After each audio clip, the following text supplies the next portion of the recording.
আসসালামু আলাইকুম, সকলকে স্বাগত জানাচ্ছি। আমি আহসান উদ্দিন নোমান। আমরা অনেকে মার্কেট প্লেসে কাজ করে থাকি, মার্কেট প্লেসের বাইরে কাজ করে থাকি, বিভিন্ন ওয়েবসাইটের মাধ্যমে, পার্সোনাল ওয়েবসাইট হতে পারে অথবা কেউ সোশ্যাল মিডিয়াতে কাজ করে থাকি। এখন সবচেয়ে বড় প্রশ্ন সেটি হচ্ছে যে আমরা অর্ডার ছাড়া কি কাজ করতে পারবো? এটা কতটা যুক্তিযুক্ত এবং অর্ডার ছাড়া কাজ করলে আমাদের সিকিউরিটিটা কীরকম, মানে আমরা আদৌ টাকা পাবো কি পাবো না, এই বিষয়টা নিয়ে বিস্তারিত আলোচনা করব।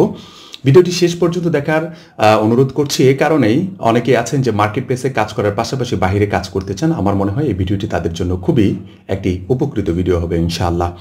আর যারা এখন পর্যন্ত আমাদের চ্যানেলে সাবস্ক্রাইব করেননি, অবশ্যই সাবস্ক্রাইব করে পাশেই থাকবেন, পাশে থাকে বেল আইকনটিতেও ক্লিক করবেন, যাতে করে আমরা একটি নতুন ভিডিও দেওয়ার সাথে সাথে আপনি সেটি নোটিফিকেশন পেয়ে যান এবং সেটি দেখতে পারেন। আচ্ছা, অর্ডার ছাড়া আমরা বাইরে কেন কাজ করব এটা নিয়ে একটু আগে কথা বলি।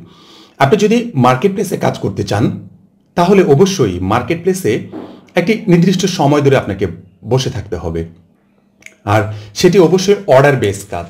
আপনাকে অর্ডার বায়ার দিয়ে যাবে অথবা কনভারসেশনের মাধ্যমে অর্ডার করবে, দেন আপনি কিন্তু সেই কাজটুকু কমপ্লিট করবেন।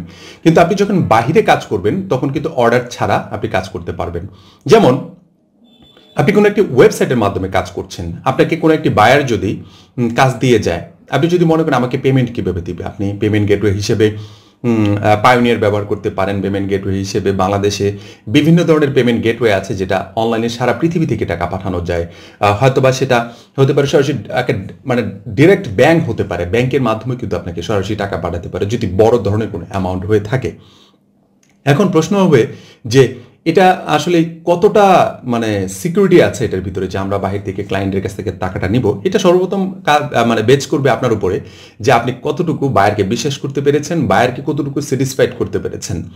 ঠিক আছে, যদি স্যাটিসফ্যাকশন লেভেলটা খুব ভালো থাকে তাহলে অবশ্যই আপনি নির্দ্বিধায় অর্ডার ছাড়াই আপনি কাজ করে দিতে পারেন। অর্ডার বলতে বোঝাতে চাচ্ছি যে আপনাকে টাকা পেমেন্ট করলো না, কিন্তু আপনি কাজ কমপ্লিট করে দিলেন, কোনো সমস্যা নেই। তবে হ্যাঁ, অর্ডার যখন আপনাকে করেই নেই তখন ওই ক্লায়েন্টের এভরিথিং আপনি আগে সংগ্রহ করে নেবেন, তার সোশ্যাল মিডিয়া থেকে শুরু করে তার কন্ট্যাক্ট নাম্বার, তার কোনো ওয়েবসাইট আছে কিনা, তার অ্যাড্রেস কি আছে, এভরিথিং আপনি যখন সংগ্রহ করে নিতে পারবেন তখন আমার মনে হয় সে যদি কিছু টাকা দিতে নাই চায় কাজ করানোর পরে, ঠিক আছে, তখন কিন্তু আপনি অ্যাকশনে যেতে পারবেন। আর যখন কাজটা করবেন তখন আপনি তাকে হয়তো বলতে পারেন যে তুমি আমাকে 50% আমাকে পেমেন্ট করে দাও, অথবা আপনি যদি মার্কেট প্লেসে করতে চান, মার্কেট প্লেসে কাজ কমপ্লিট করার পর আপনি তাকে বলতে পারেন তোমার কাজ আমি কমপ্লিট করেছি, স্যাম্পল আকারে তাকে দেখাতে পারেন, ডেমো ফাইল দেখাতে পারেন, অথবা যদি গ্রাফিক ডিজাইন রিলেটেড কাজ হয় সেটা কিন্তু আপনি সরাসরি ওয়াটারমার্ক করে দিতে পারেন। সেই কাজগুলো যখন দেখবে তখন কিন্তু যদি মনে করে যে না আমি পারফেক্ট, আমি কাজটা তোমার কাছ থেকে ভালো বুঝে পেয়েছি, তখন আপনি ফাইনাল কাজটা থেকে দিতে পারেন, হয়তোবা তার আগে আপনি অর্ডার নিয়ে নিতে পারেন। এর মানে এটা নয় যে অর্ডার না করলে আপনি কাজ করবেন না। অর্ডার না করে যদি কাজ দেয় আপনাকে কোনো বায়ার, মনে রাখবেন সে যদি আপনাকে টাকা নাও দেয়, মনে রাখবেন একটি কথা মনে রাখবেন খুবই গুরুত্বপূর্ণ, সেটি হচ্ছে যে আপনার কিন্তু কাজ শেখা হলো।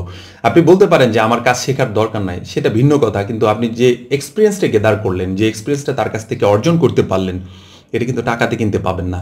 এই জন্য অর্ডার ছাড়াও কাজ করবেন। অনেকে আছে যে মার্কেট প্লেসগুলোতে, যেমন কয়েকদিন আগে আমাকে একটা বায়ার টাকা না দিয়ে চলে গেছে, কি এমন ক্ষতি হয়েছে? আমার কোনো ক্ষতি হয়নি। এখন সে দেখি আবার অনলাইনে আছে, সে অন্যদেরকে দিয়ে কাজও করাচ্ছে, কোনো সমস্যা নেই, কিন্তু আমাকে কেন টাকা দিল না সেটা আমি জানি না। ঠিক আছে, আমি হয়তো বাজেট একটু বেশি চেয়েছিলাম, আমি মানে তুলনামূলক বাজেট একটু বেশি চেয়েছিলাম, তারপরেও সে কিন্তু আমাকে টাকাটা না দিয়ে চলে গিয়েছে। কিন্তু কোনো একটি সময় তাকে কিন্তু আসতে হবে আমার কাছে, অনেকগুলো কাজ তার আমার কাছে এখন পর্যন্ত আছে যে কাজগুলোর জন্য আসতে হবে, তখন কিন্তু আমি তার টাকাটা তুলে নিতে পারবো। এখন অনেকে আছে যে কাজ করে চলে যাচ্ছে, কিন্তু কোনো সমস্যা নাই। আপনি যে মানে শিখাটা হয়েছে, আপনি যে শিখতে পেরেছেন, এটাই সবচেয়ে বড়। আপনি হয়তোবা দেখবেন যে কোনো কাজের ফাঁকে আপনি কোনো কিছু শিখতে পাচ্ছেন না, হয়তোবা সেই কাজটাতে আপনি একটি লাইন অথবা একটি ক্লিক হলেও বেশি শিখতে পেরেছেন, এটাই এনাফ। এটা যদি আপনি নিজের কাছে রিজার্ভ রাখতে পারেন, আমার মনে হয় অর্ডার ছাড়া কাজ করতে আপনি স্বাচ্ছন্দ্য বোধ করবেন। আর অর্ডার ছাড়া কাজ করার জন্য আমি মানে রিকমেন্ড করবো এই কারণেই, নিজের শেখার জন্য অন্তত পক্ষে, যে অর্ডার ছাড়াও আপনি কাজ করতে পারবেন। আমার মনে হয় কোনো সমস্যা না। আর ওয়েবসাইট যারা বিভিন্ন পার্সোনাল ওয়েবসাইট আছে আছে ওখানে অর্ডার ছাড়াও কাজ করতে হয়, অর্ডার দিয়ে কাজ করতে হয়, কারণ বিগ প্রজেক্টগুলো সাধারণত বিভিন্ন ওয়েবসাইটের মাধ্যমে নেওয়া হয়। আবার দেখা মতো এখন পর্যন্ত আমি দেখেছি যে তাদেরকে বিভিন্ন ধরনের স্যাম্পলগুলো করে দেওয়া হয়, একটা স্যাম্পল কয়েকবার কমপ্লিট করে দেওয়ার পরে তাদের কাছ থেকে একটা বিগ প্রজেক্ট পাওয়া যায়। এজন্য আমার মনে হয় অর্ডার ছাড়া স্যাম্পল করে দেওয়া, অর্ডার ছাড়া কাজ কমপ্লিট করে দেওয়াটা একটা যুক্তিযুক্তর মধ্যে পড়ে আমার কাছে মনে হয়। আমার যদি মনে করেন যে না বায়রা আমার সাথে ফ্রড করতে পারে, বায়রা আমাকে ধোঁকা দিতে পারে, তাহলে অবশ্যই সেখান থেকে আপনার মানসিকতার দিক থেকে আপনি মনে করবেন যে আপনি যদি পিছিয়ে যেতে চান, নো ম্যাটার, আপনি পিছিয়ে যেতে পারেন, কোনো সমস্যা নেই। আশা করি বুঝতে পেরেছেন। আলোচনাটুকু যদি ভালো লেগে থাকে অবশ্যই লাইক, কমেন্ট, শেয়ারের পাশাপাশি যারা সাবস্ক্রাইব করেন অবশ্যই সাবস্ক্রাইব করে পাশে থাকবেন। আর আজকের এই ড্রেস আপে, যে ড্রেস আপ দেখতে পাচ্ছেন, এই ড্রেস আপে একসাথে আমি 10টি ভিডিও রেডি করছি। এ কারণেই আমি কিছুদিনের জন্য একটু আলাদা কাজে আমি বাইরে যাচ্ছি। মানে বাইরে বলতে কি দেশে আছি, দেশের ভিতরেই অন্য একটি জায়গায় যাব কাজে। এজন্য হয়তোবা একই ড্রেসে বিভিন্ন ধরনের ভিডিওগুলো আসতেছে আর কি, আসবে। আশা করি একেবারে 10টা ভিডিও বানানোর পরিকল্পনা নিয়ে আজকে বসেছি। আশা করি দেখি কদ্দূর কি করতে পারি, তবে শেষ করে উঠবো ইনশাআল্লাহ। সবাই ভালো থাকবেন, সুস্থ থাকবেন। ধন্যবাদ সবাইকে। আসসালামু আলাইকুম ওয়া রাহমাতুল্লাহি ওয়া বারাকাতুহু।